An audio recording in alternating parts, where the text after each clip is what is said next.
Fala pessoal, começando mais um Cafeináticos, o podcast do San Café, o podcast que quer proporcionar aquilo que um cafezinho pode gerar. E hoje a gente está aqui com o Moacir para um grande café, né? Eu sou o Elvio, sou o diretor da San Café. Eu sou o Samuel, sócio do Elvio. E eu sou o Gustavo, sócio do Elvio e do Samuel no San Café. Moacir, pode se auto-apresentar. Eu sou o Moacir, o convidado da noite. Fala um pouco de você, Moacir. Sou Moacir, nascido em Americana. Opa, americano. Speak English? Americana. E nasci em Americana porque atrapalhei o passeio da minha mãe. Minha mãe foi visitar uma irmã dela, eu resolvi nascer. Nasceu em Americana. Nasci em Americana, porque morei a vida toda em Rio Claro. E atrapalhei o passeio dela, resolvi nascer. Acho que eu não tive paciência nem pra nascer, né? Nasci um pouco antes. Minha mãe acabou ficando 3 dias internada em Americana, atrapalhei todo o passeio dela. Tenho 58 anos, sou casado há 36. Caramba. Casei cedo, pai de 3 filhas maravilhosas, tá? Que foram um dos motivos que fizeram eu viajar para fora do país para formar as 3 na faculdade. Tá? A minha esposa, guerreira pra caramba, ficou com elas tocando tudo aqui, porque para onde eu fui não tinha condição de levar as meninas, né? E hoje eu sou proprietário da Clariclean, a minha empresa de produtos de limpeza, né? Estamos aí batalhando para acabar de pagar a empresa primeiro, né, para começar a ganhar dinheiro, porque por enquanto eu tô só pagando. Então eu sonho com boleto. Ela, né? Por enquanto eu sonho com boleto só. Fala um pouco dessa viagem, como foi esse serviço que você fez, para onde você foi, né, que você ainda não comentou, mas fala um pouco dessa viagem aí.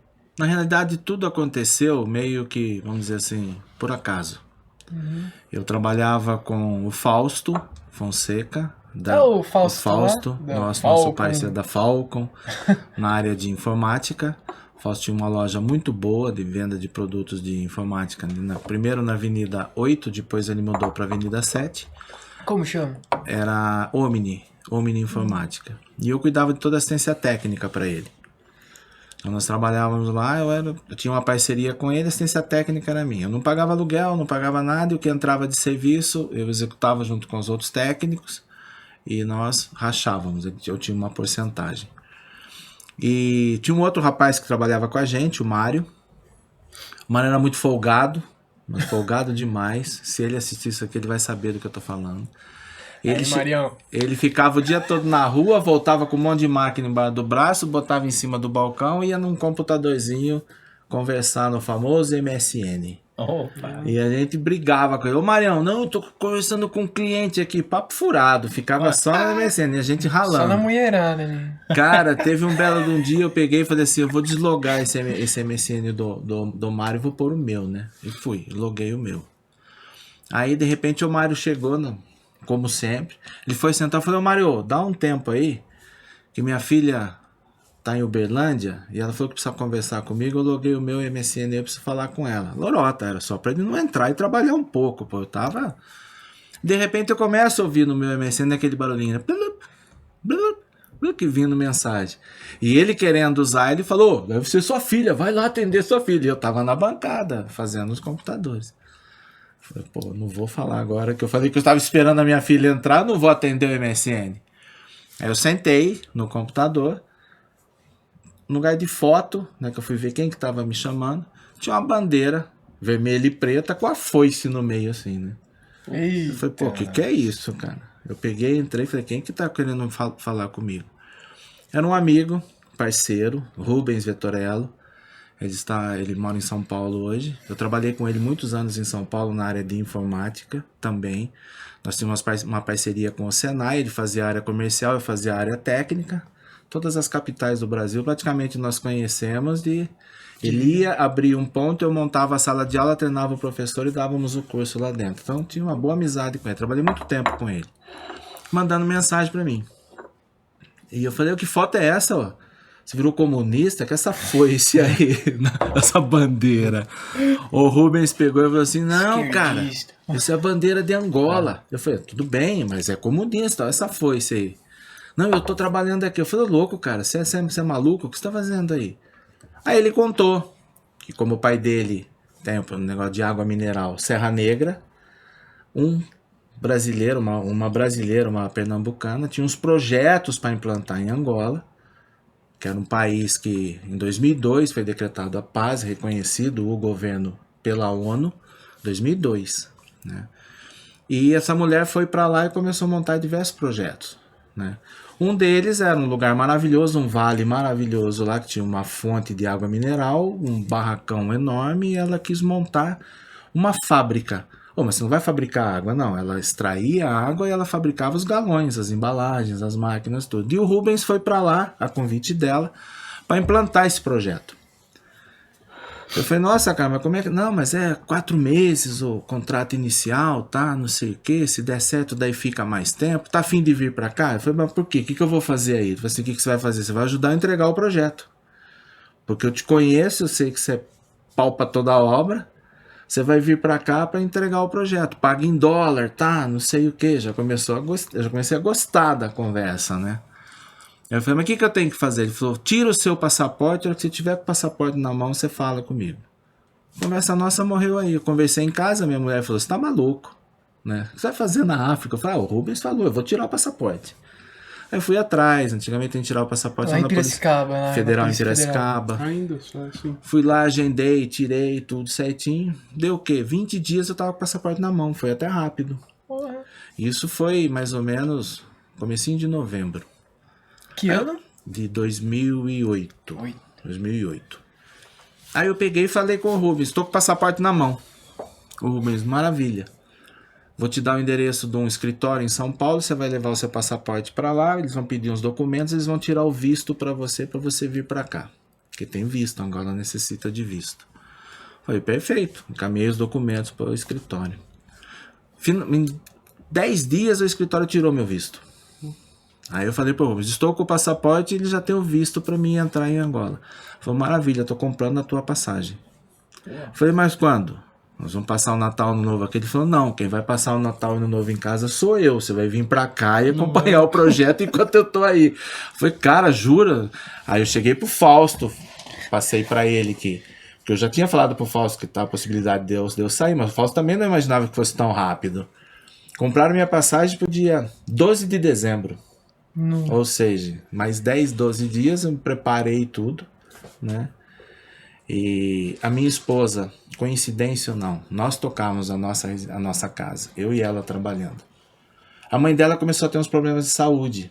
E o patrão dela passando por uma crise, ele simplesmente falou, ó, gostaria de algum de vocês aqui tivesse demissão voluntária, porque eu vou ter que fazer cortes na empresa. Ela veio e falou isso pra mim e falou assim, pede a conta. O que você ganha com o que eu ganho, né, somados, Angola vai dar mais do que o dobro. Então aproveita a oportunidade, recebe o acerto com ele, traz sua mãe aqui para casa, cuida da sua mãe aqui e deixa o resto comigo. Então ela acabou saindo do emprego dela, ficou com a mãe, trouxe a mãe para minha residência para cuidar da mãe. Inclusive a minha sogra acabou ficando 2 anos morando com a gente, teve AVC, ela cuidou da mãe até quando a mãe faleceu. Só que ela só conseguiu fazer isso também graças à condição financeira que eu passei até lá.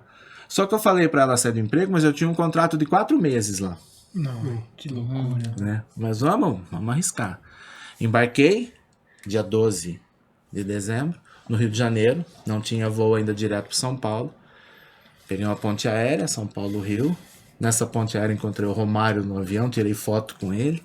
Falei que ele tinha destruído o meu time, porque o Vasco tinha metido 4-3 no Palmeiras na final de uma Sul-Americana, e ele que fez um monte de gol naquele dia Ele era, lá. nesse quesito, ele era... Nossa, mas super... É bicho, peixe. Super simpático, cara. Tá, cheguei no aeroporto do Rio de Janeiro, sem saber para que rumo tomava. Lógico que tinha umas pessoas lá com aquela plaquinha, né? Que aí que a gente percebe por que serve aquelas plaquinhas no aeroporto, né? Moacir. Cheguei, era o pessoal da agência de turismo, reunindo com outros brasileiros, pegou o passaporte, viu o visto, a passagem, tá tudo certinho, pô, carteira de vacinação de vocês, tem que fazer a da Anvisa. Subimos lá no aeroporto, na Anvisa, fez a carteira de vacinação internacional, botou no aeroporto, tá? Ele, sem conhecer ninguém, tinha mais uma meia dúzia ali comigo de brasileiros. Embarcamos, né? Sentei do lado de um rapaz de Sorocaba, estava indo para lá também, no mesmo projeto que eu. Aí nós chegamos em Angola, desce, pega a mala. Calor. Né? Nossa senhora. Pegamos a mala, saímos para fora, tinha um motorista lá, um angolano, com a plaquinha também com o nosso nome, né? O meu, do Hamilton, que era de Sorocaba, o André, de Natal, uma figuraça de pessoa, né? A Carla, uma moça que era de Natal também. Subimos numa L200 Turbo, bonita pra caramba, né? As malas atrás, nós dentro. Do lado do aeroporto, linda cidade de Luanda, né? 4 horas de diferença no fuso horário, ou seja, nós chegamos lá, horário aqui de Brasília, 1h da manhã, lá já era 5 horas da manhã, já estava amanhecendo. Subimos naquela caminhonete, ele andou um pouco na L200, deixou a Carla um outro carro, que ela mudou de carro, ficou eu, o André e o Hamilton, e esse motorista me pega essa L200 e sai andando pelas ruas de Angola, de repente acabou a beleza. Começou aquelas coisas, gente andando pra rua de um lado pro outro e não sei o que, e cachorro entrando na frente, e gato, e o motorista não desviava, e mulher com 3 crianças de mão dada, e cara com caixa de cerveja na cabeça, e carro que entrava na frente, e táxi de um lado do outro. Eu falei, gente, onde nós estamos indo? O que é isso? Acabou a beleza. Era só o centro ali de Luanda. Passou uns lugares em obras, pegou uma estradinha e começou. E os 3 sentados dentro, um olhava na cara do outro, né? Nós estamos fazendo aqui, cara. E nenhum dos 3 sabia, mas tipo, aceitou ir na cega mesmo. Sabe? Aí o que aconteceu? O André falou assim, olha, vou falar uma coisa pra vocês, aquele sotaque dele, né? Se nós somos sequestrados e vão pedir resgate, eles estão ferrados, porque eu vim aqui pra ganhar dinheiro, não vim aqui pra dar dinheiro pros outros, não. E, cara, acabou a civilização, entramos numa estrada que era aquela vegetação fechada dos 2 lados, o negócio foi ficando mais fechado, daí abria uma savana, daí fechava de novo. Onde que tá esse homem, gente? O que nós estamos fazendo, né? Aí começamos a descontrair. Perguntei pro motorista, como é que é seu nome? Aquele sotaque português, Afonso. Né? Eu falei, Afonso, onde você tá levando a gente? Ah, o chefe Rubens falou para te levar lá em Calamboloca, lá na Vitaliza. Eu falei, tá. E onde que é esse tarde de Calamboloca? Estamos a ir. Tudo português, né? Ele foi. Cara, de repente nós vimos uma plaquinha, Calamboloca. Eu falei, ele tá contando a verdade, né? Então, no meio do mato, mas o cara tá contando a verdade. Uma placa. Tá. Aí de repente vimos uma placa enorme, Vitaliza, que era a de água. No que fez a curva assim para entrar na portaria da empresa, aí eu já vi o Gru, que eu apelido ele de Gru, né? Do meu malvado favorito. Porque ele é dessa largura em cima e tem 2 canelinhas finas embaixo, ele tá com o camisetão, não dá nem pra ver a bermuda dele. Você estamos em casa. O Gru tá lá, o Rubens tá lá. Né? Conhecemos uma cara nova. Conhecemos uma pessoa. Entrou, ele veio, cumprimentou todo mundo. Oh, que bom que vocês vieram, tá? Isso já era domingo, 3 de dezembro. A gente com sono, né? Era madrugada aqui no Brasil. Não, vocês vão guardar as coisas, vou levar vocês para o apartamento de vocês. Aqui é a fábrica, depois nós vamos ter muito tempo para conversar. Atravessamos um pátio enorme. Tinha meia dúzia de container. Metade coberto, metade não, né? Eu falei, tá, onde que é o apartamento nosso? Eu falei, vocês podem escolher, cada um aí pode ficar num container. Eu falei, pô, nós vamos morar dentro de um container, Rubens? Ele falou, vou mostrar as fotos para vocês de quando começou a construir, e como que tá agora. Aí nós chegamos, já estava pintado, com piso, tinha banheiro, ar-condicionado, rasgaram, fizeram uma porta, janela, o negócio estava muito bem feito. Ele não ficava no chão, ele ficava elevado, tinha escadinha para subir. As coisas fantásticas, eu não sabia que com containers faziam um apartamento daquele jeito. Eu fiquei em um, o Hamilton em outro, o André em outro, estão os 3 lá. O Rubens falou, agora vocês vão tomar um banho e nós vamos dar umas voltas que vocês não podem dormir. Tudo bem, botou a gente na caminhonete, dispensou o Afonso e ele mesmo foi conduzindo. Vocês não vão dormir, nós vamos comprar umas coisinhas no supermercado, nós vamos, no caso, dar uma volta. Tem um clube aí que a Marília falou para levar vocês. Marília é a gestora pernambucana que estava levando todos os brasileiros para lá. Vocês vão simplesmente não dormir hoje à tarde, vão ficar acordados o dia todo, porque daí vocês já entram no fuso horário. Perfeito. Saiu passear com a gente. Todo o caminho que a gente tinha vindo, o Rubens foi de volta. Ô Rubens, onde que é esse mercado? Lá perto onde vocês estavam. Porque aqui não tem nada. Onde nós estamos não tem nada. Na nossa república nós temos que comprar tudo. Tem lá o freezer, tem a geladeira, tem um lugar pra gente guardar as carnes, leite e tal, isso aqui é tudo lá. Porque o mercado mais perto que tem é 50 quilômetros. Então era 50 para ir, 50 para voltar para fazer compra. Essa vida. Louco. Nos levou até um clube, passamos um dia num clube maravilhoso, né? Cervejinha, tinha Carlsberg, tinha Superbock, tinha Estrela Galícia, cervejas portuguesas, né? Tinha Heineken, tá? Aí come um peixinho aqui, não sei o quê. Tudo e um olhava bem pro outro, bom, né? tudo. E um olhava pro outro Primeiro assim, quem dia- vai pagar tudo é o Rubens, né? Porque, pô, eu tinha acho que 20 real no bolso, nem sabia se valia o real lá, né? Passamos o dia, uma boa. Vamos embora. Você não ficou meio assim? Peraí, tá muito estranho isso, tá muito de boa. Cara, na realidade, o Verdade, Rubens, no caminho, 50 quilômetros, ele foi explicando pra gente como é que era, que nós íamos morar no projeto, tá? Que os funcionários iam embora de sexta-feira, final da tarde, sábado ficava só os que da aldeia ali do lado que trabalhavam. Ele foi explicando tudo, como que era o sistema na Vitaliza. E até certo ponto, foi ótimo nós estarmos no meio do mato, e mais 2 brasileiros junto, no caso o André e o Hamilton, porque o Rubens logo viajou para o Brasil, ele veio realmente passar o Natal Ano Novo aqui, ele ficou uma semana com a gente lá, passou as coordenadas e veio Pertinho. embora, tá? Deixou os 3 malucos lá, o Moacir no comando, né? O André com o Hamilton ali comigo, tá? Mas ele foi explicando tudo, como que funcionava, foi dando todas as dicas e como é que era, porque o pessoal ia entrar em férias coletiva também no dia, acho que 18 ou 20 de dezembro, e voltava só 4 de janeiro, que é uma data comemorativa lá. Então, a semana entre o Natal e o Ano Novo, nós só fomos para lá para não abandonar o projeto, para ficar alguém no local. E foram os 3 malucos que ficaram lá, Moacir, Hamilton e André. Tá? Ele deu as dicas, mas lógico, nós fomos aprendendo. Tinham outros brasileiros em outros projetos. Natal, nós se reunimos num lugar só. Ano Novo, todos os brasileiros se reuniram também num lugar só, comemoramos, né? Lá era meia-noite, nós estávamos comemorando, aqui era 8 horas da noite. Então, quer dizer, quando nós íamos para casa, depois de ter bebido todas, aí antes entrava no famoso MSN ou Skype para conversar em casa. Só que com uma internet que não podia entrar todos ao mesmo tempo. Se entrasse todos ao mesmo tempo, você tinha que só digitar. Se você quisesse na webcam ver, travava tudo.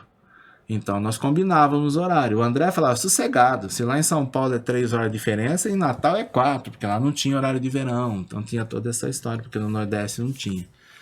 Aí nós combinávamos os horários, vamos se habituando com o fato de poder conversar com a família um pouquinho por dia, até acostumar com tudo, né? Essas datas foi a primeira vez que eu passei longe da minha família, Natal e Ano Novo. Não vou falar para vocês que foi fácil. Acho que foi aí que eu vivei, que eu passei a ser um verdadeiro bebedor de uísque, porque, pô, é só o uísque fazia dormir, não, tá? Porque a saudade é complicado, tá? Um negócio totalmente diferente. E nós fomos cair na realidade de como funcionava o trabalho, tudo isso, aquilo, só a partir de janeiro, que foi quando todos os funcionários voltaram. Voltou com tudo. O Rubens ainda voltou só dia 10, 12 de... Na fábrica, antes do projeto começar a funcionar, tinha mais ou menos uns 40. Uns 40 angolanos. Tinha os motoristas, tinha os caras que estavam sendo treinados para vender a água, tinha o pessoal da administração, nós estávamos montando o escritório, tinha o pessoal da portaria, tinha o pessoal da segurança. A segurança era uma empresa terceirizada. E o bacana do pessoal da segurança, né? Os caras andavam de AK-47. Nossa. Segurança. A arminha dos caras era AK-47, velho. Era brincadeira. Você vê um guardinha desse tamanho assim, 1,20 m, e a cara quase do tamanho dele. Ele quase não aguentava com o peso dela. E essas dificuldades? Quando você começou a conviver com essa coisa do governo, da etnia? Você uma vez falou pra mim como é que era os... Na realidade, Angola tem mais ou menos, se eu não me engano, 17 etnias diferentes. Nossa. Tá, o que aconteceu com Angola? Em 1972, eles pediram... Portugal deu a independência para eles. Sugou tudo, né? Eles brigaram quase 20 anos com Portugal. Não foi igual aqui no Brasil, aquela história do independência ou morte, estamos livres dos portugueses. Lá não, eles ficaram lutando contra os portugueses para conseguir a autonomia do país deles durante quase 30 anos. Nossa. Em 72, Portugal já tinha sugado, eu acho que o que tinha que sugar, e pegou e falou assim, tá bom, o governo é seu.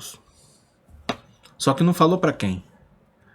Aí eles ficaram de 72 a 2002 brigando entre si. guerra civil. Quando você fala etnia, é tipo aldeias? São. Aldeias, é tipo... Aqui no Brasil a gente não ouve muito falar disso, mas aqui nós temos o gaúcho, nós temos o paranaense, nós temos o paulista, nós temos o mineiro, nós temos o nordestino, né? Então, quer dizer, lá é mais ou menos isso mesmo. Só que, tipo, eles falam até língua diferente, eles têm costumes diferentes, eles têm crenças diferentes, tá? Então, você tem que aprender, você tá num lugar desse, você tem que aprender a respeitar cada um deles, porque até entre eles tem muita diferença. Ali onde nós estávamos inicialmente, em Calamboloca, tá? Eram 2, 3 etnias que predominavam. E que tá? viviam bem. Viviam bem entre si. Só que histórias da guerra, na verdade, tinham 3 partidos. Um logo no começo partiu do lado do outro. E era como se fosse o azul contra o vermelho. Era o MPLA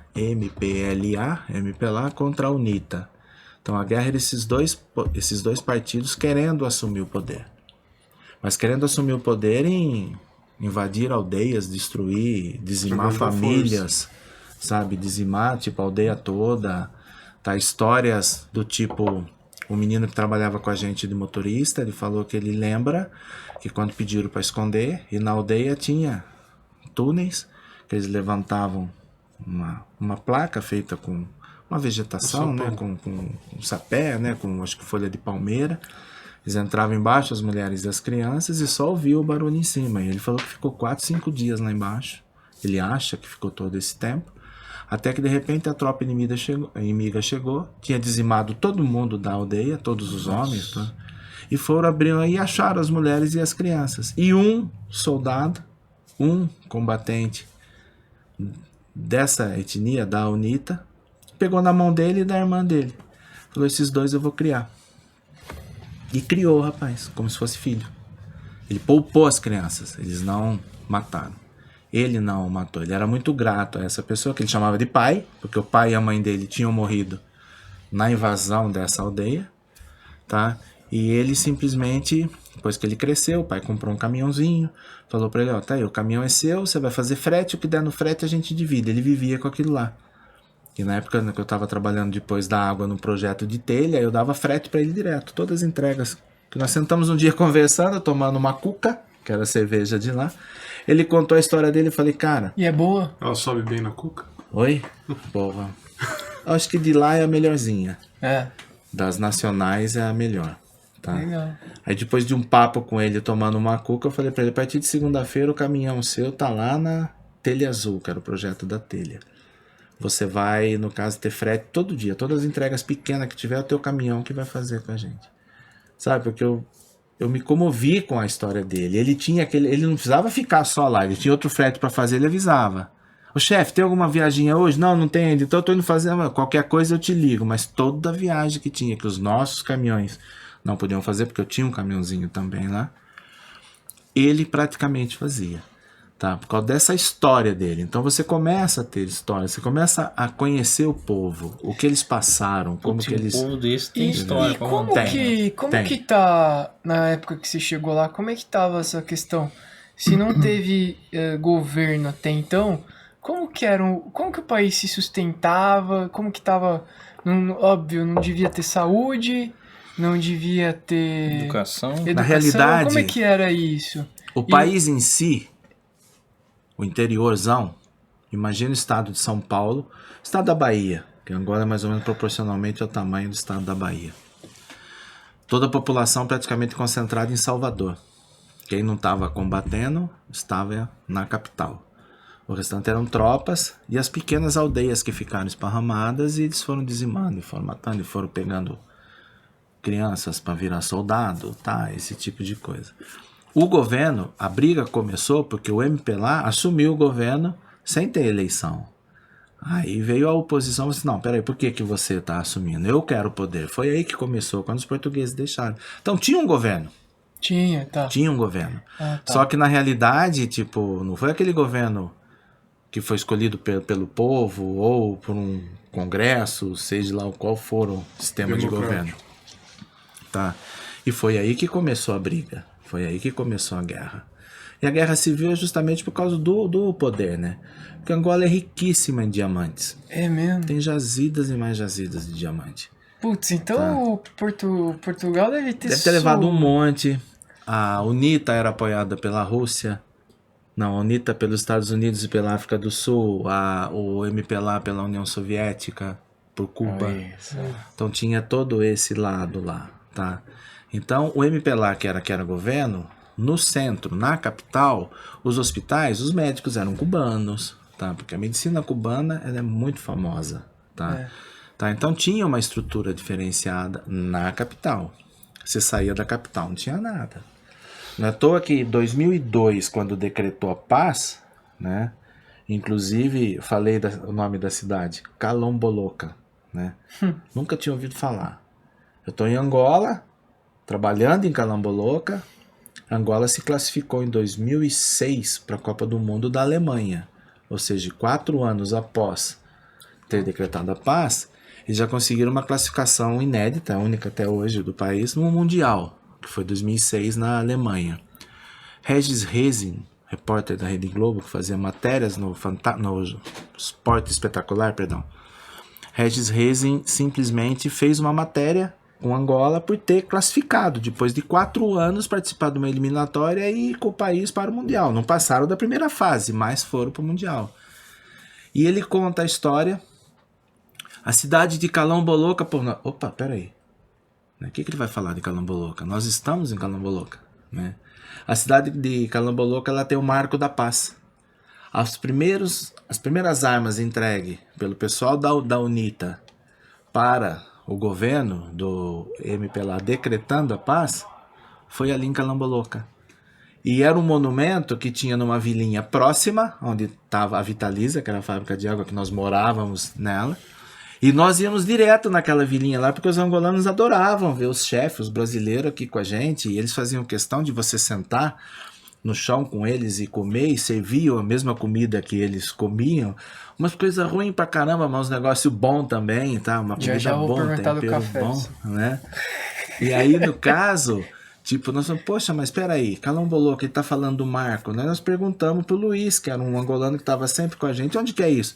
Ô chefe, onde vocês sentam lá perto daquela vendinha tomar cerveja? A gente sentava do lado do Marco da Paz de Angola e não sabia que era, porque era um monumento, uma pedra que tinha lá. Aí nós começamos a prestar atenção, tenho foto disso, quer dizer, eu achei interessante, porque ele contou a história de Angola, o sofrimento do país durante a Guerra Civil e quando começou a decretar, porque o vale onde ficava a Vitaliza, que tinha essa fonte de água mineral, era um vale maravilhoso, mas era um ponto estratégico na guerra, porque era o caminho de entrada para Luanda, para a capital.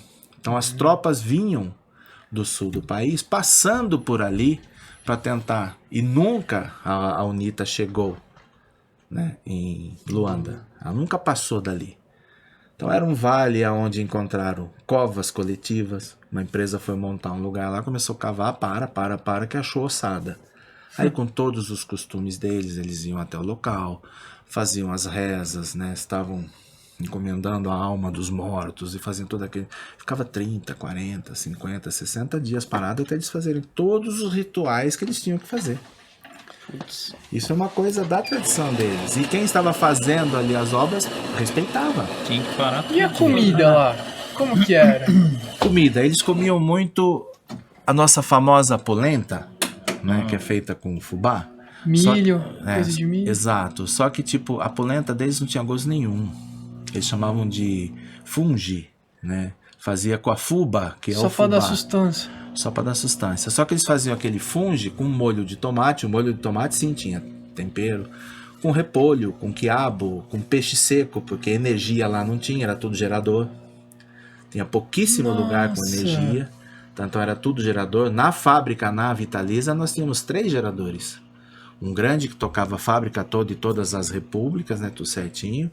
Um menor que era o reserva, quando você não estava com o maquinário funcionando. E um só na residência do diretor, do Rubens. Né? Então eram 3 geradores. Foi que você aprende a mexer com motor a diesel e tem que ver o óleo, tem que correr, tem que estar sempre abastecendo e trocar filtro. Quer dizer, nunca tinha mexido com isso, mas você aprende. Porque é a sobrevivência. É a sobrevivência. E nós estávamos no meio do mato.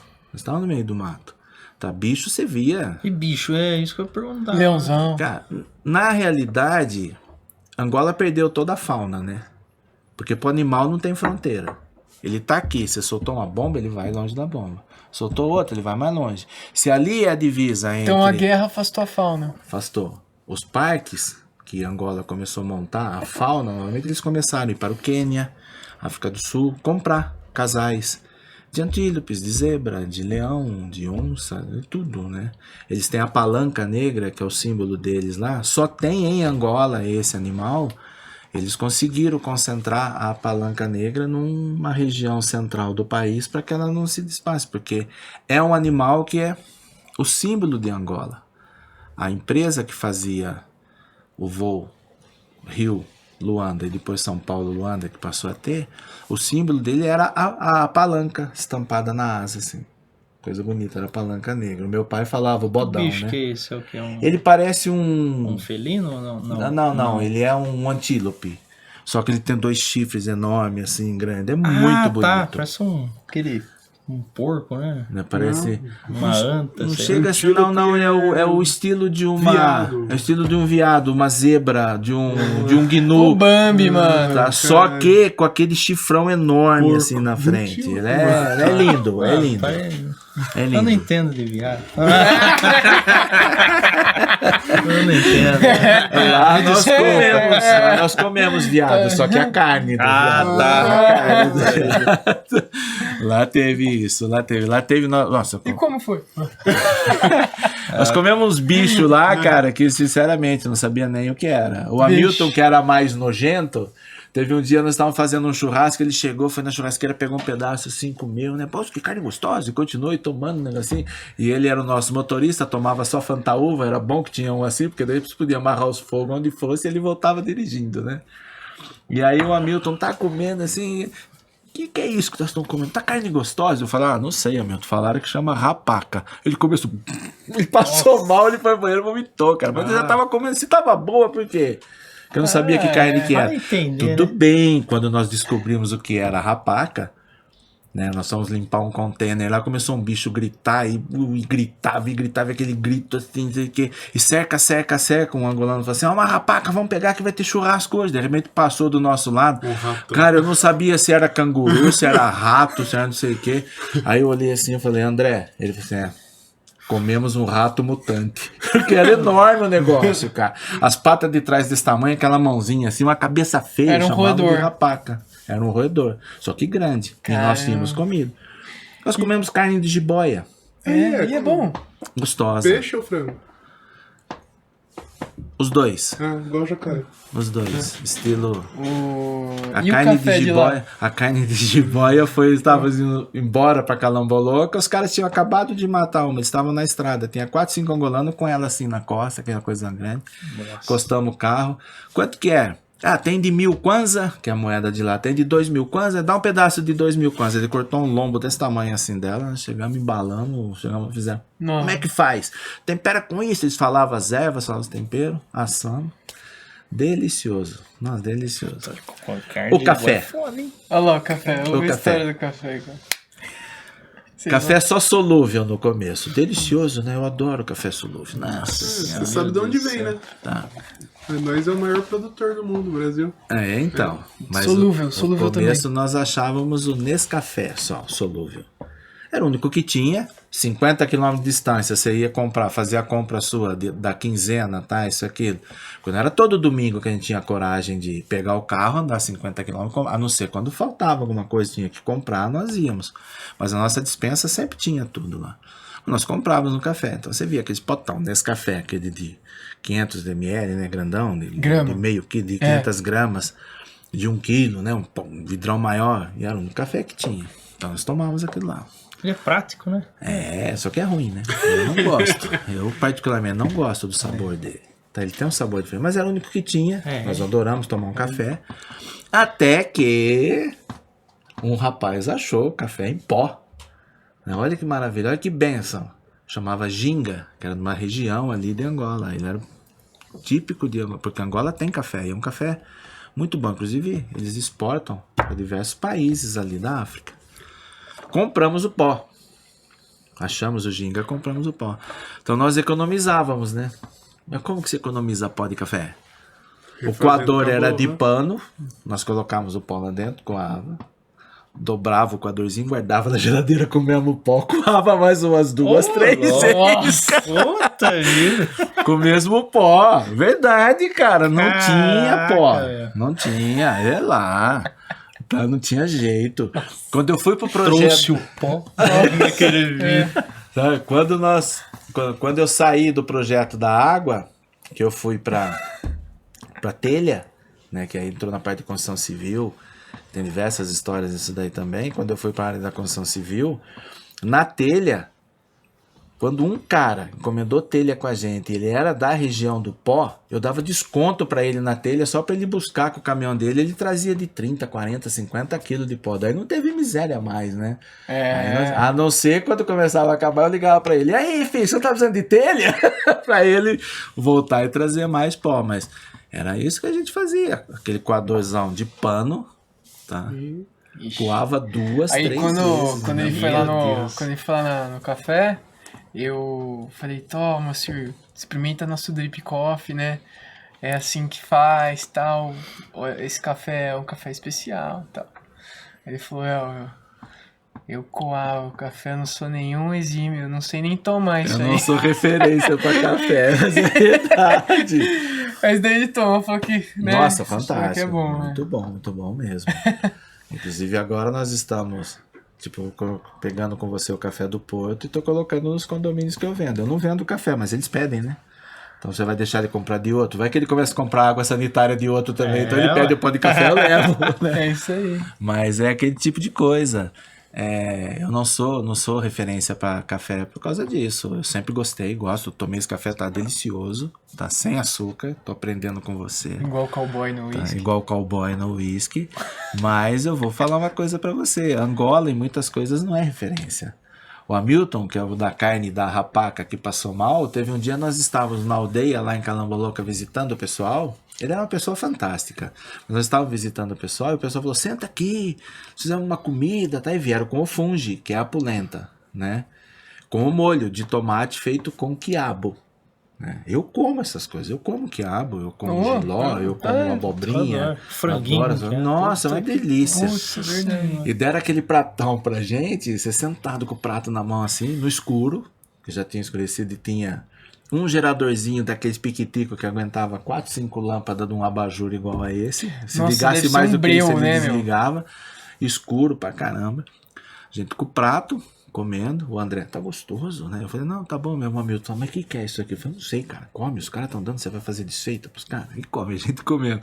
De repente o Hamilton engoliu um quiabo, né? Ele falou: cara, engoliu um negócio liso, né? Aí o André falou: esquenta não, deve ser uma liso. Vixe, o cara quase O Hamilton quase morreu, cara. Quase infartou. Tá aqui, cara, vai tá mexendo. E o céu lá era bonito? Né? André, nossa, maravilhoso. Via tudo. Poluição, não tem. Nenhuma. E o povo? O interiorzão, quando escurecia, a gente saía, bater um papo, fora, pegava capim santo, que é a citronela, como é que chama? Mosquitão. Cidreira. Pra Né? mosquito? A gente tirava as folhas secas das moitas de capim santo que tinha lá, fazia um foguinho, jogava em cima, sentava lá fora, porque daí você via os mosquitos andando do lado e eles não sentavam em você. Porque ela tem muito problema com a malária, né? Ela tem muito problema com a malária. E quando nós estávamos perto de uma aldeia, o mosquito ele pode te picar. Se não tiver contaminado, é igual da dengue. Você não vai pegar. Mas se ele tá contaminado, ele passa para você e acabou. Então nós queimávamos isso lá, e tudo escuro, só com aquela fumacinha assim, parecia um monte de jamaicano fumando maconha, tá? Porque aquela fumacinha corria toda assim, ó. E nós olhando para cima assim, o céu maravilhoso, cara. Estrela cadente direto, você via estrela, constelações, que eu sempre gostei desse tipo de coisa, falava pros caras: aquela lá é de escorpião, aquela lá é, sabe? Os caras: onde você tá vendo? Eu falei: só acompanhar. Você tá desenhando o que no céu? Os caras que não conhecem, porque tem, né? Se você olhar, é um aglomerado. Cruzeiro do Sul. Muito bonito, é uma coisa fantástica. E o nascer e o pôr do sol é o do filme do Rei Leão. Assista a Disney, É o mesmo? Rei Leão é aquela coisa linda. O pôr do sol nosso, ele ficava, nossa república era aqui, o pôr do sol era aqui. Cara, era de tirar o chapéu. Esse sol que vocês estavam vindo aqui agora, descendo a Avenida 13, né, aqui, que ele tá se pondo lá, então até atrapalha os motoristas, porque vem aquela claridade. Aquilo lá era todo dia, e outra, 2 vezes maior, parece que ele fica maior, cara, é uma coisa maravilhosa. Só que também 5h30, 6 horas da tarde, escureceu. Depois 4h30 abriu. da manhã já tá claro. 4h30 da manhã já tá o solzão de Já novo. calor. Tá. Calor. Chegava a quantos lá?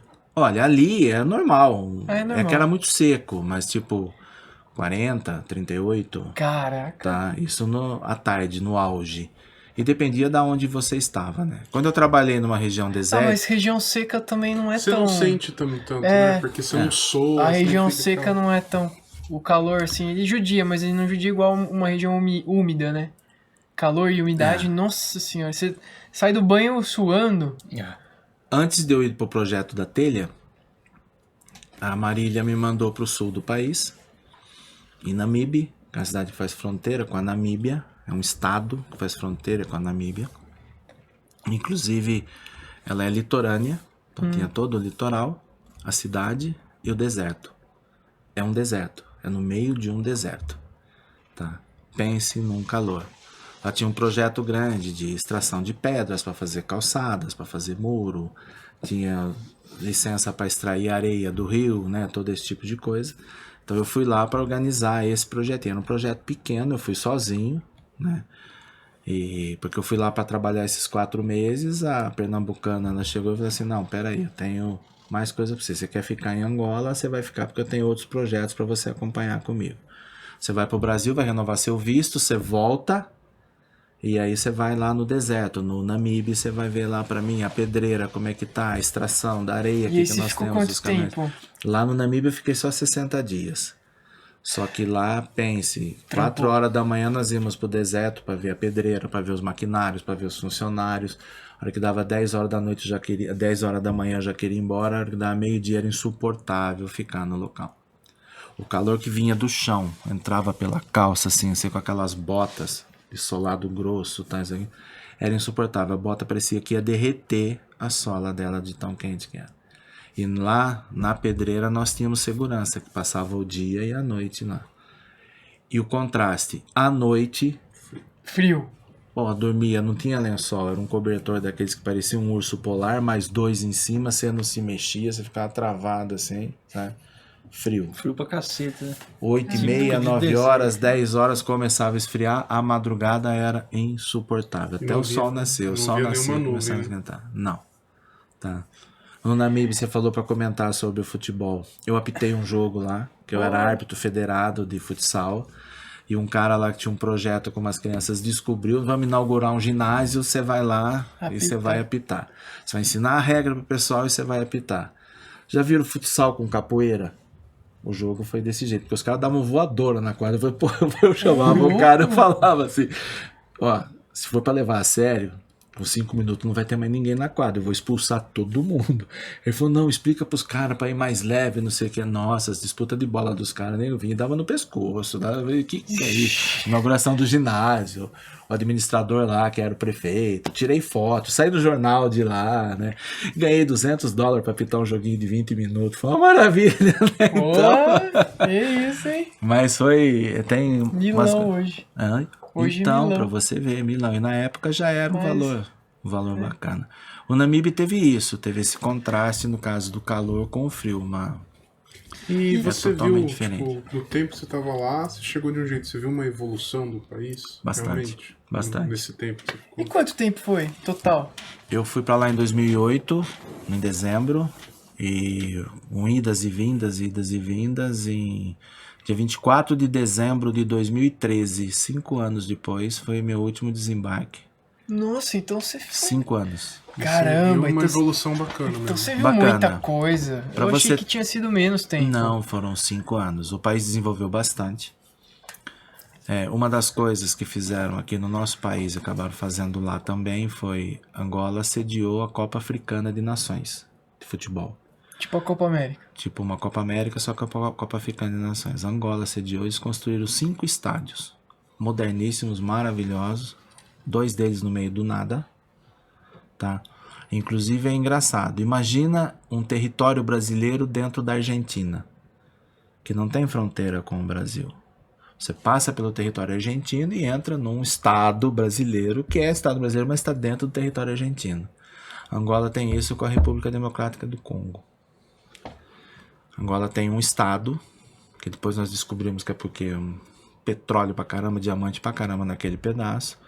Faz parte do território angolano, mas não tem fronteira. A seleção do Togo, ela ia jogar naquela sede, Cabinda. Eles simplesmente construíram um estádio lá para ser uma sede da Copa Africana de Nações. As outras seleções desceram com o avião direto em Cabinda. A seleção do Togo desceu em Luanda e foi de ônibus até Cabinda. Quando ela atravessou a fronteira, que ela estava no território do Congo e lá estava tendo guerra civil, o ônibus foi emboscado, o jogador morreu, o massagista morreu, teve jogador que ficou paralítico, tá? Eles tomaram tiro para todo lado, o negócio foi feio.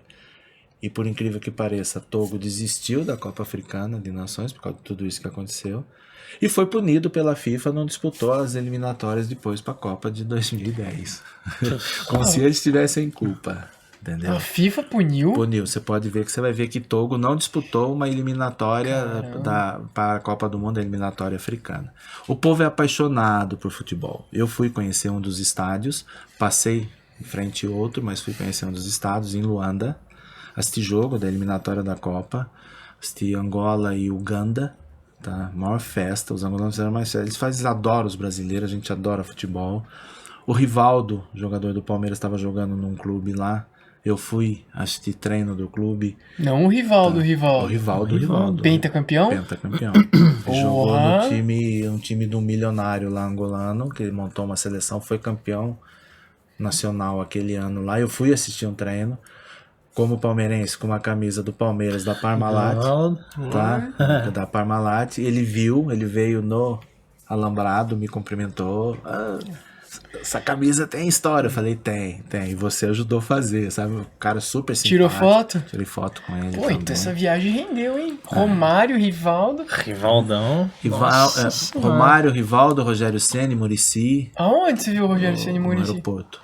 São Paulo estava embarcando para jogar, o Rogério era goleiro, São Paulo, o Muricy era técnico. Aquela época aquela seleção maravilhosa. Os 3 brasileiros seguidos, velho. Aquela seleção. Foi nessa época, porque depois de 2009 o Muricy era técnico do Palmeiras. Tempo bom, hein? E o Muricy era para ter ganho o brasileiro com o Palmeiras também. Na reta final perdeu o campeonato e ele acabou ganhando 2010 com o Fluminense, mas ele perdeu 2009 com o Palmeiras.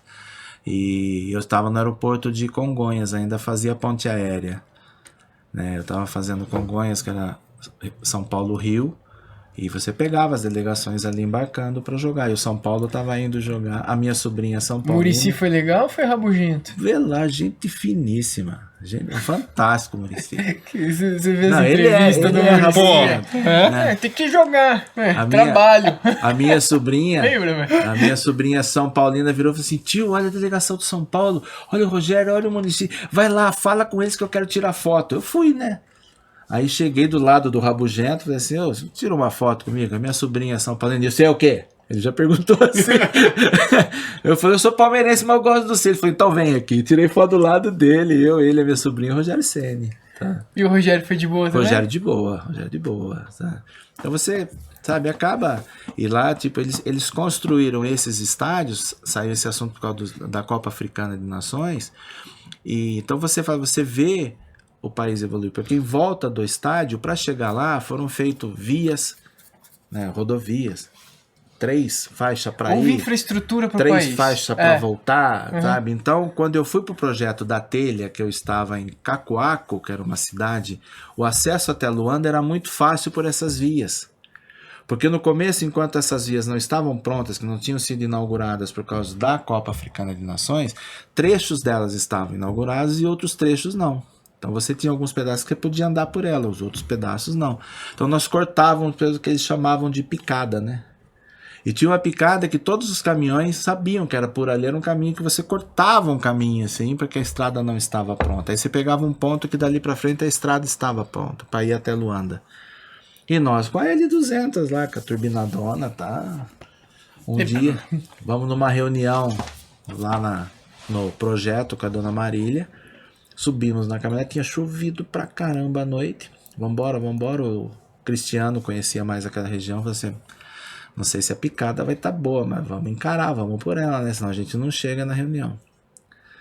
Cara, chegou um lugar, parecia um rio. Falei, nossa, e agora pra gente atravessar isso aqui? Tava vindo um caminhãozão, um truque basculante, chinês dirigindo. Demos o caminho, o chinês passou. No que o chinês entrou, ele abriu assim, parecia Moisés abrindo o Mar Morto, né? No filme dos 10 mandamentos. O Cristiano falou, vamos atrás dele. Pegou o caminho do caminhãozão e foi na cola assim do caminhão. Aquele caminhão deu uma enroscada, foi, embalou, de repente a água veio. A água passou por cima do capô da caminhonete da L200. Eu nunca vi um carro andar desse jeito. Eu parecia que tava no Rally Paris-Dakar. Passamos no meio daquilo lá, saiu.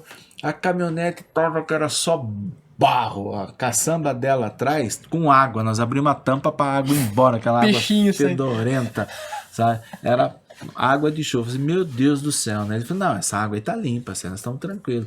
Nós só não vamos poder chegar assim lá no projeto que a Marília vai matar a gente, porque ela gostava que cuidava dos carros, né? Pouco antes de chegar na reunião, paramos num lava rápido lá, que era outra poça d'água um pouco mais limpa, que eles tinham a bombinha d'água e lavavam os carros com a água daquela poça d'água. Então chegamos com o carro bonito lá. Mas isso ainda foi pouco perto dos outros locais, que quando você tinha que cortar um caminho, passava no meio de vilas que você via crianças brincando do lado do lugar que você passava com a caminhonete, ela afundava a metade, assim. Tinha que traçar ela no 4x4 mesmo para andar. Mas essa infraestrutura ela foi melhorando. Desenvolvendo. A economia lá girava em torno de quê?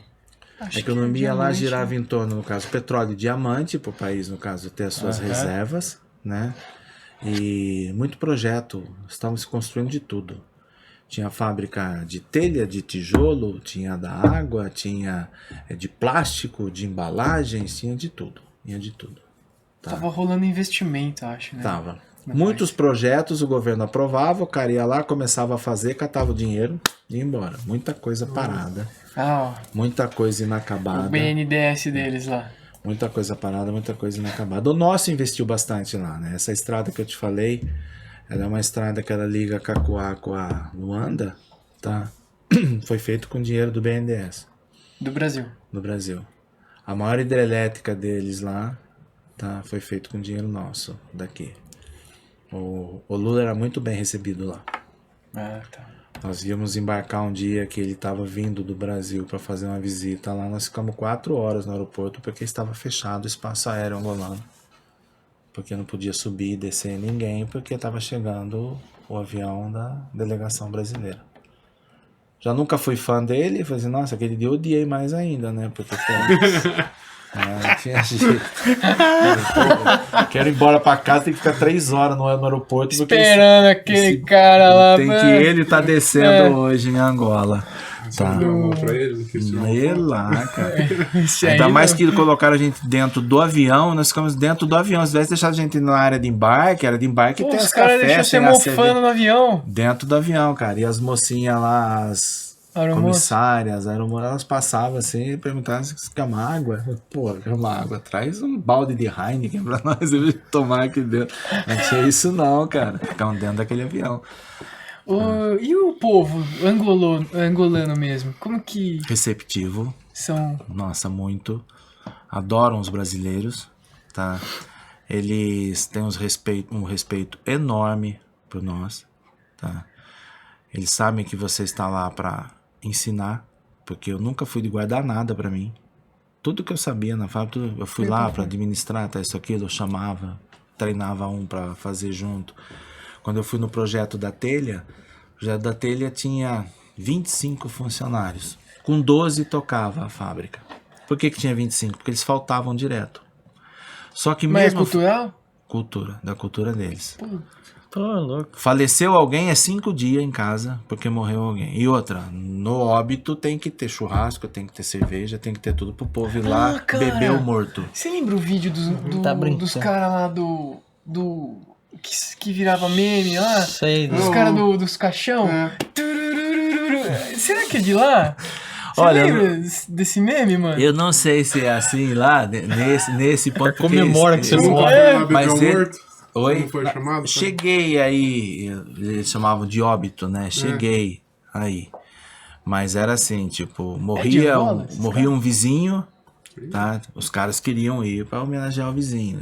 E tinha aquelas regras. Na lei trabalhista dele tinha. Morreu seu pai, você tem direito a 5 dias. Morreu a mãe também. Morreu o irmão é 4. Morreu o pai do vizinho é 2. tinha Morreu o tabela, bode da tia é 1, sabe? Porque, pô, Terminou o namoro. sabe? Então tinha muito isso. Então tinha muita falta. Tinha um funcionário lá, o Luiz, que era engraçado Luiz. até. O Luiz Pode falar chegava. o que é? O meme do caixão é de Gana. Gana. Gana? Ah, não é de Angola. Então, e o Luiz, ele chegava na minha sala e falava: Luiz, por que você faltou? Ô, chefe, minha mãe morreu. Ah, tá. Então era 5 dias que ele tinha. Aí, mas ele faltava direto, cara. Tinha dia que eu já chegava pra ele e falava: Luiz, quem que morreu hoje? Ó, tá Quem aqui a que cê- lista de quem você quem que já cê matou. matou? Não, eu dava o papel pra ele. Falei, tá aqui a Pra lista não de quem você esquecer, já né? matou, pra você não repetir, tá? Porque você já matou tua avó 3 vezes, cara. E você só tem 2 vó. Né? Ele olhava e falava assim: pô, chefe, como é que você sabe essas coisas? Eu falei: pô, Luiz, tá tudo aqui, ó. Foda. Pô, mas eu falei que minha avó morreu faz 3 meses. Eu falei: eu lembro que você falou que sua avó morreu. Não foi ela que morreu de novo, não, né? Não, ela ressuscitou, mano. Ah, Cara, puta, cara. Eu fui Você tem que criado dar- por uma moça que me considerava avó. só que eles tinham. Eles gostavam da maneira que eu trabalhei lá, que outros brasileiros trabalhou, porque tinha o cara que era operador de empilhadeira. Só ele. Se ele faltava, você não podia rodar a fábrica porque não tinha operador de empilhadeira. Puta. Só que o motorista nosso também operava empilhadeira.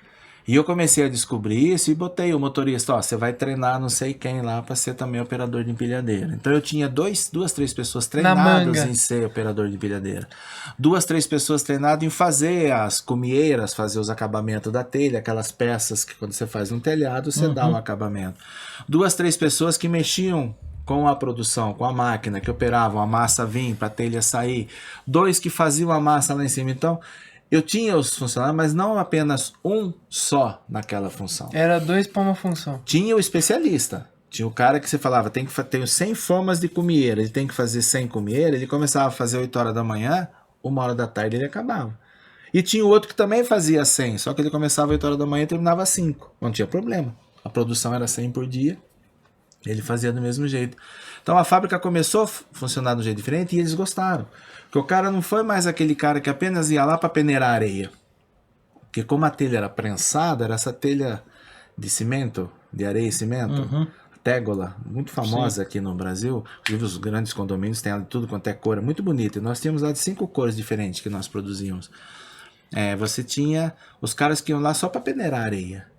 Só ficava o dia todo jogando areia com a pá em cima da peneira, porque não podia ter um pedregulho maior, porque na hora de prensar podia estragar o molde ou então estragar a peça e a telha não saía perfeita. Então tinha todo esse processo. E tinha muitas vezes que faltava tanta gente que eu precisava contratar pessoas eventualmente para cobrir a produção, porque naquele dia eu tinha que produzir. Tá? E a história dos eventuais era assim: eles ficavam todo dia em frente à fábrica. O povo entrava a trabalhar: vamos produzir, tá faltando 3, 4 pessoas. Aí lá na frente, você entra. Tá? louco. Contratava o cara para trabalhar naquele dia. Olha que cultura louca. Tá? E o cara ia lá e trabalhava e terminava o dia, ele ganhava o dinheiro dele e ia embora para casa dele com aquele dinheiro. E teve uma vez eu contratei um. Cara, pense num homem ruim para trabalhar. Nossa, deve ser horrível, né? Pense O cara num homem falta, ruim. pega um, Eu sai. tirei ele de um lugar, botei no outro, ele não ia. Tirei de um lugar, botei no outro, ele não ia. Cheguei pra ele e falei assim: ó, fazer o seguinte. Nossa, Hora tá que- difícil, hein, Moacir? A hora que der meio-dia aí, Lembra cara. aquele meme do Silvio Santos? Era Moacir, né? Cheguei e falei pra ele: filho, tem jeito não. A hora que der meio-dia, pega as tuas coisas e vai embora, porque não vou nem pagar o dia todo pra você. Todo lugar que coloca você trabalhar, você não vai. O cara virou pra mim e falou assim: eu posso almoçar antes de ir? Porque eu não tenho comida em casa. Puta. Pô, vai falar isso pro italiano de coração mole, sabe? Um cara que... Eu falei: tá, almoça, depois você vai na minha sala que eu vou arrumar uma coisa pra você fazer. Não deixei ele embora. Ele almoçou, comeu aquele prato que quase que precisa pedir ajuda pra pôr na mesa, pra ele sentar e comer. Tanta coisa que tinha. O homem tá com fome mesmo. Porque eu comia junto com eles. Eu sentava no refeitório com eles. Eles chegavam, parecia às vezes até exército, cara. Eu entrava no refeitório, os caras ficavam de pé. Falava, ô gente, pode continuar comendo aí, que história é essa de ficar de pé? Eu não sou sargento, não sou coronel, não sou nada, né? Mas eles tinham esse costume do respeito, né? E o engraçado é que ele acabou de comer, foi na minha sala. O que você vai arrumar pra mim fazer? Eu falei, você sabe carpir? Eu sei. Falei, então, ó, a fábrica nossa é um terreno enorme. Eu falei, você vai carpir a seca dela. 0,5 metro pra cá, 0,5 metro pra lá. Eu quero a seca dela livre, porque ela é toda cercada, né? Beleza. Pense num homem que trabalhava com uma enxada que nem um louco, velho. Mas como trabalhava bem? Terminou o serviço, ele tinha feito um lado da fábrica. Amanhã você volta que você vai continuar. Eu acabei contratando ele na fábrica depois. E o cara pediu pra pelo menos almoçar pra poder ir embora. A única coisa que ele sabia fazer, trabalhar com uma enxada. Olha, Não cara. tinha como ensinar esse homem a fazer outra coisa. Você põe ele pra peneirar areia, cara. Ele pegava a pá de areia e jogava por cima do ombro dele atrás, no cara que tava atrás. Ele falava, meu, eu preciso jogar na peneira aqui. Eu preciso jogar no cara que tá atrás. Sabe? Mas pense num cara. Então eles tinham muito disso. O Luiz, que matou a família toda, só pra ficar nas folgas do óbito, matou os vizinhos, matou todo mundo. O Luiz chegou um dia arrebentado, cara. Chegou todo destruído. Nariz cortado, aqui com ponto, cotovelo ralado. Foi lá falar comigo, chefe, não tô me sentindo bem. Eu falei, o que foi, Luiz? Você arrumou uma briga? Ele falou, não, chefe, eu vou pra casa todo dia pelo mesmo caminho. E naquele dia eu passei pra vir, a hora que eu tava voltando, os caras passaram o dia cavando uma cisterna. E eu de cabeça baixa andando, caí dentro da cisterna. Ele quase morreu, cara. Ele caiu dentro, no caminho tinha uma casinha, os caras estavam fazendo uma cisterna.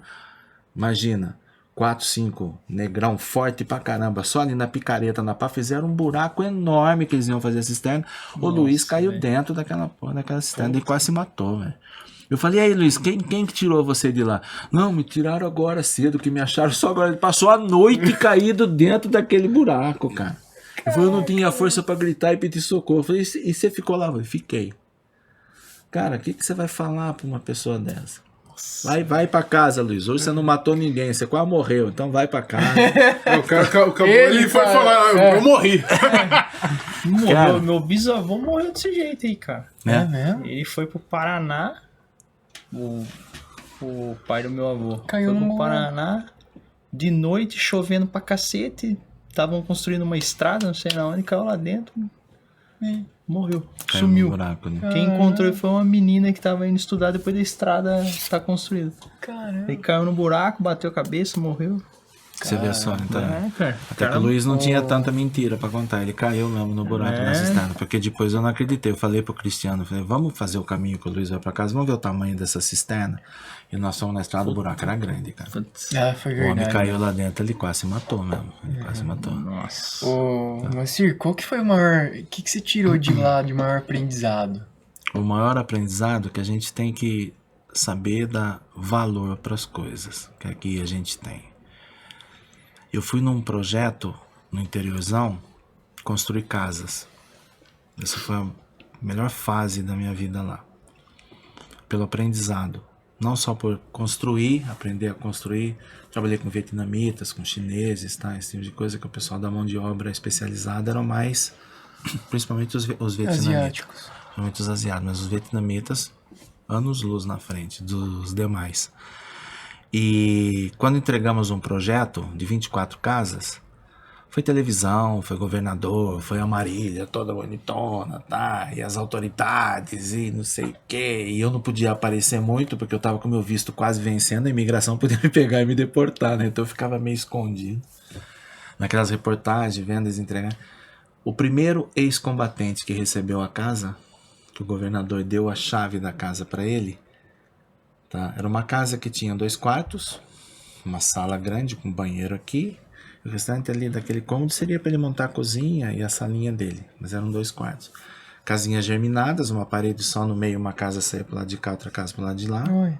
Cada casinha ia ter a sua cisterna, cada casinha teria que pôr o seu gerador, então tinha os lugares para colocar as lâmpadas, tudo certinho. Os encanamentos, a fossa, né? Todas elas tinham. Entregou a chave para ele, um ex-combatente. Ele estava ali com as 2, 3 esposas dele, é. E uns 10 A filhos. Eles cultura têm. Lá é poligâmica. Tem. Porra. Eles têm isso. Muitas não convivem na mesma casa, muitos convivem na mesma casa. Ele estava ali com as 2, 3 esposas dele.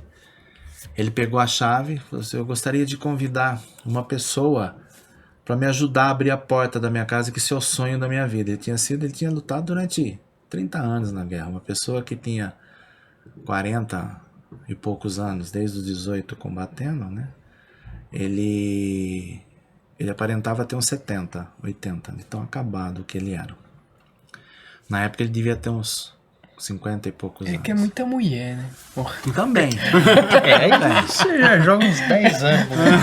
Cara, esse homem pegou a chave e o repórter falou pra ele: não, pode chamar quem você quiser, fique à vontade, homenageado aqui é você. Ele olhou assim, ele me achou assim: o engenheiro Moacir.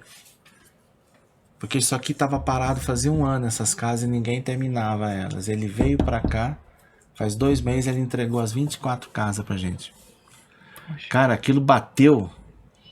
Falei, nossa, não vou conseguir abrir a porta da casa com esse homem, né? Aí eu fui, peguei a chave na mão dele, assim, ele tremia, eu tremia mais que ele.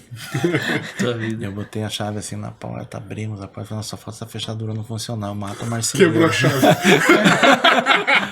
Botei ali, abri a porta da casa dele, ele chamou a esposa, os filhos, todo mundo entrou. Cara, você vê aquela cena, o cara recebendo aquela casa.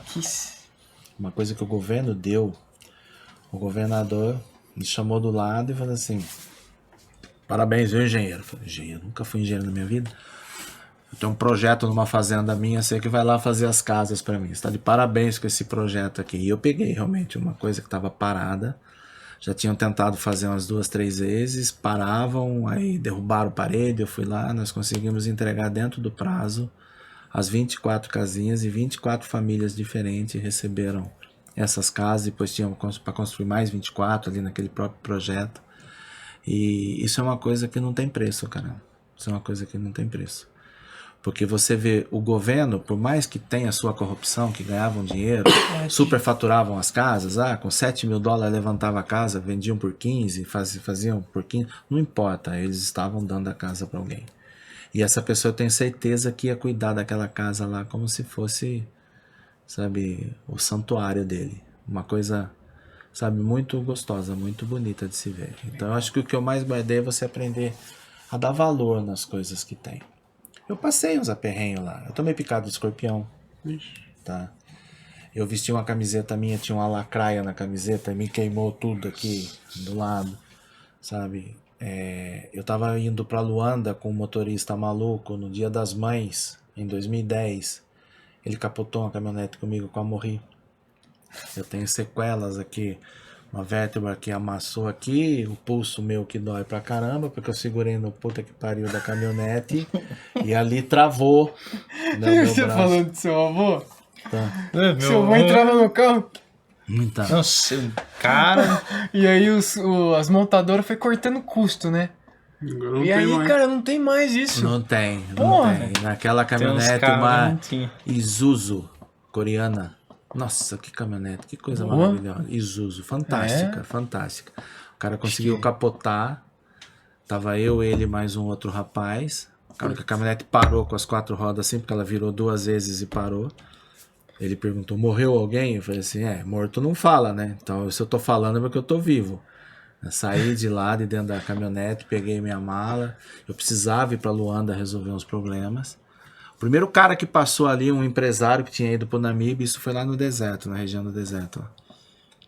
Ajudou a gente, ligou pra fábrica, né, lá pro projeto. O outro carro foi buscar a caminhonete com o motorista, porque ela tava andando, rebocou, não podia ligar o motor, porque tinha virado o óleo todo lá dentro, mas levou ela de volta pro projeto.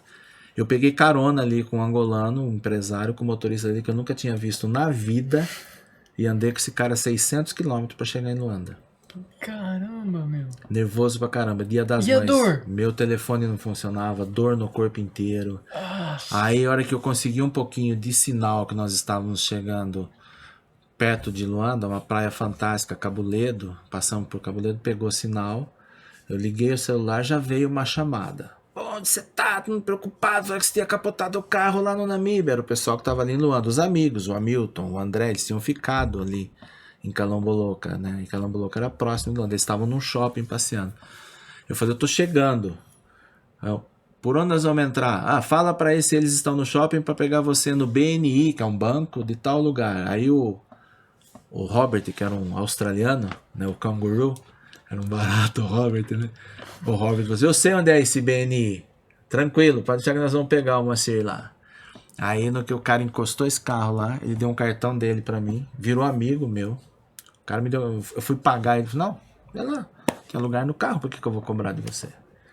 Você tá bem, você vai conversar comigo depois que você for no médico amanhã, não sei o que, tá. Falei, tô bem. Ele falou, toma mais uma, vamos tomando cerveja o caminho todo. Até o motorista dele, eu falei, agora esse motorista vai estar bêbado, vai mais um que vai bater outro carro, eu vou morrer. Eu não morri lá atrás, eu vou morrer aqui. Nossa, né? Que loucura.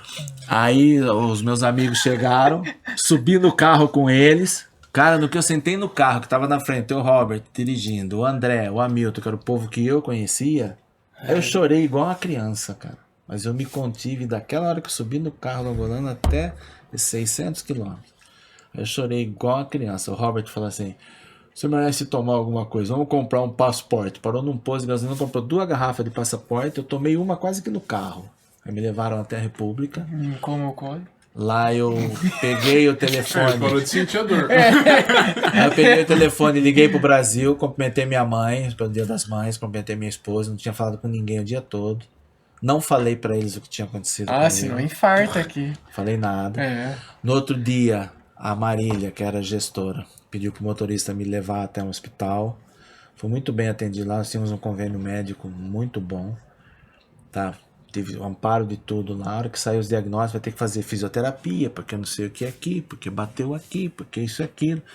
Ela falou, tá bom, traz ele aqui pro projeto. Cheguei lá, ela falou, como é que você tá hoje? Eu falei, não, eu tô bem, agora eu já fui amparado lá, o médico já deu, vou ter que fazer isso. Ela falou assim, maravilha. Seu filho é da... Nossa, aí ela rasgou. Como é que você não fala com ninguém o dia inteiro? Você vai morrer aqui, dá maior trabalho levar pro Brasil um morto. Se você morrer aqui, eu te enterro aqui. Ela falava desse jeito, cara. Uma pernambucana porreta, a mulher era maluca de tudo, cara. Super inteligente, sabe? Mas ela ficou ferrada. Por que você veio de carro? Eu falei, por que eu vim de carro? Nós estamos precisando comprar pneu pro trator, não sei o que, esse tipo de coisa. Eu falei, só em Luanda que vende. Eu falei, aproveitar que eu tinha que resolver meu problema com a imigração, eu resolvia, comprava tudo e voltava de novo de carro com o cara, né? Aí eu falei, até certo ponto você tem razão, apesar de não ter juízo, né? O que o motorista fez? Acabou com o meu carro lá, eu vou mandar esse homem embora. Eu falei, não, ele é meio maluco, meu. Como é que você deixa... A quanto ele tava? Eu falei, eu acho que a hora que ele capotou ele devia estar 180 com aquela caminhonete. Caramba, meu. Ela falou, jura? Eu falei assim, Marília, eu acho que sim, porque eu falava pra ele, tira o pé, tira o pé, tira o pé. De repente nós fizemos uma curva, acabou a estrada. Os chineses estavam fazendo a pavimentação de toda uma estrada nova lá, e eles colocavam a plaquinha, desvio. A 20 metros da onde tinha um monte de terra no meio, assim, você tinha que sair para pegar a picada do lado. O cara virou, viu aquilo lá e tentou sair de uma vez, foi onde capotou o carro. Não tem nem... Tem foto da caminhonete até hoje guardada também. Só contei pro povo de casa quando eu voltei pro Brasil. E eles também quiseram te matar. Também. Também. Nossa. Mas Moacir, pra gente finalizar, Caramba. a gente sempre faz uma pergunta final, né? E se você pudesse tomar um café com uma pessoa que seja possível ou impossível, com quem você tomaria um café? uma pessoa que seria... Mas o Sun Café, não qualquer café. Uma pessoa que seria possível... Ou impossível. Quem Ou você impossível. trazia pra tomar um café? Aqui com a gente, aqui, Não, ou alguém que fez parte dessa história? Da sua vida, da sua história, do jeito que... Pessoas históricas. Pessoas históricas. Já teve gente que pegou gente de 1500. Barão de Mauá. Desenterraram Ayrton Senna. Silvio Santos tá cotado. Silvio Santos já teve 2 convidados também que falaram. Então, assim, quem que você gostaria... Jesus. Quem você gostaria de tomar um café? Eu vou ser sincero pra você, eu gostaria de tomar café com o meu avô. Os avós também estão bem cotados. Qual E motivo? sabe por quê? É. O meu avô faleceu, eu tinha 7 anos. Nossa, você Eu talvez tenho nem lembre poucas dele. lembranças dele, poucas. Todas as lembranças que eu tenho do meu avô é através do meu pai. O que o meu pai conta de história Do meu avô? Olha. É uma coisa que falaram uma vez pra mim. A pessoa só morre quando ela não deixa um legado, né? A pessoa só morre quando ela não tem história, quando ela não... Você para de lembrar dela, de falar dela. E eu vejo o meu pai. Meu pai tá com 83 anos, eu saio fazer entrega na Clariclean, eu levo ele, né? Aí ele vai sentado do lado, batendo papo comigo. Às vezes eu dou o carro pra ele dirigir, ele dirige super bem. E ele vai contando. Ele conta a história do meu avô, junto com o tio dele, que é o tio Neno, irmão do meu avô. O que aqueles italianos aprontavam, o que ele fala. E parece que foi ontem as histórias. E meu avô morreu em 1970, cara. Nossa, deve ter deixado um legado, hein? Então, meu pai fala dele com tanto carinho, com tanto orgulho, tá, que eu adoraria poder bater um papo com ele. Pô, cara, que bacana. Show de bola. Show. Quer finalizar com alguma coisa? Com uma mensagem? Olha, eu só tenho a agradecer a vocês pelo fato de eu poder contar essa passagem da minha vida, que pra mim valeu muito. Sabe, pra mim foi uma coisa que fez com que eu crescesse em muito sentido, tá? Tem muitas histórias de lá que eu não posso contar, é lógico, tá? Fica guardado na memória. Fica guardado, mas são histórias tipo que não tem nada a ver com o rolo, com isso e aquilo. São histórias que realmente você contava, assim, entre os brasileiros conversando ali numa mesa, né? Igual a gente tá conversando aqui, tomando um café, lá tomando uma cerveja, tomando um whisky, né? Mas, tipo, é uma passagem, é a oportunidade de poder vir e colocar tudo isso pra fora, porque toda vez que tem um churrasco em casa, um almoço, que nós estamos em família com pessoas, as pessoas perguntam pra mim, elas chegam e falam, como é que foi lá? Conta de novo aquela passagem de tal, porque eu contei aqui pra vocês de uma maneira resumida, porque a gente poderia ficar 2, 3, 4 horas aqui, que cada história uma ia alavancar a outra. Nossa, se tivesse uma cerveja ou um uísque ainda. Eu vou falar pra você, cara, uma coisa que foi uma experiência. A Marília falava muito isso nas reuniões com ela. Vocês vão guardar isso pro resto da vida de vocês. É uma experiência única. Porque não é a mesma coisa que você sair daqui e ir para Portugal, ir para Irlanda, ir para o Canadá, como eu tive amigos que foram para essas países feitos, né? Países feitos. Você vai para um lugar onde, tipo, lá em Calamboloca, amanhecia o dia, nós estávamos caminhando lá na fábrica, de repente você ouvia.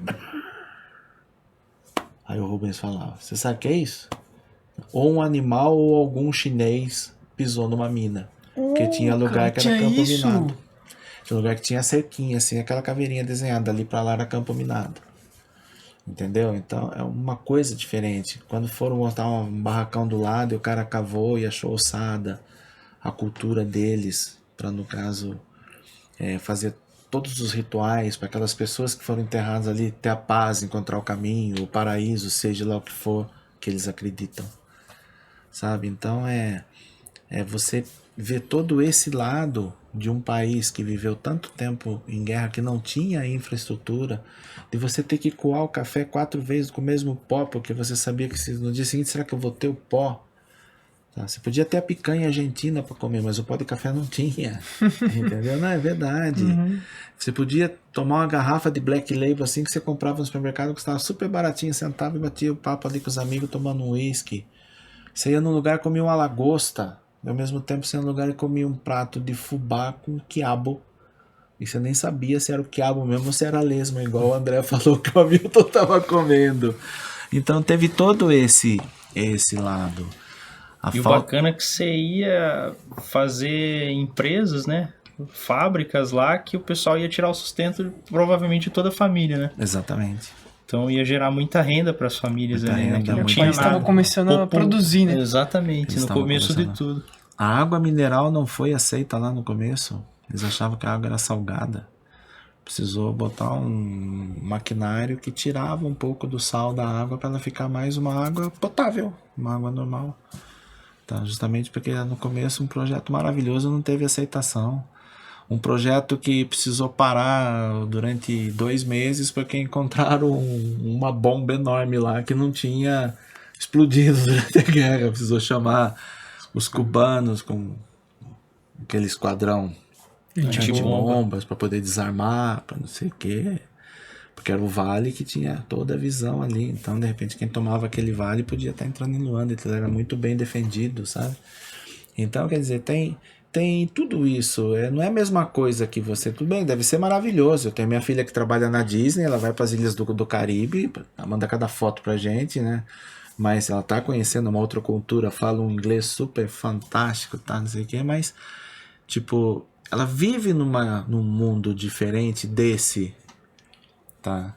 Que é a realidade de muitos locais. Tá? O mundo, ele é muito desigual. Desigual demais. Nossa, sensacional. Obrigado, viu? Opa, que é isso? E é isso, pessoal. Curta esse vídeo, compartilha. Fala no comentário alguma coisa. Valeu, obrigado.